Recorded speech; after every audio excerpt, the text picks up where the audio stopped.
Дом должен быть вот такой. Должна быть пирамида, и здесь сверху крыша, да? Если мы будем строить все время крышу, то дом рухнет.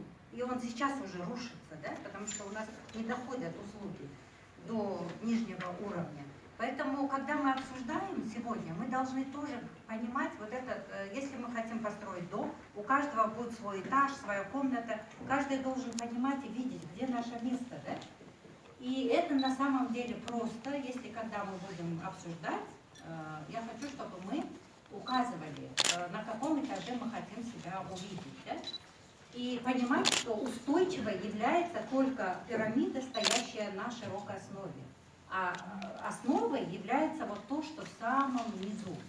Поэтому, когда мы будем делать свои обсуждения, давайте вот говорить об этом, о пирамиде. Спасибо за дополнение. Давайте в ускоренном темпе представимся все, да, чтобы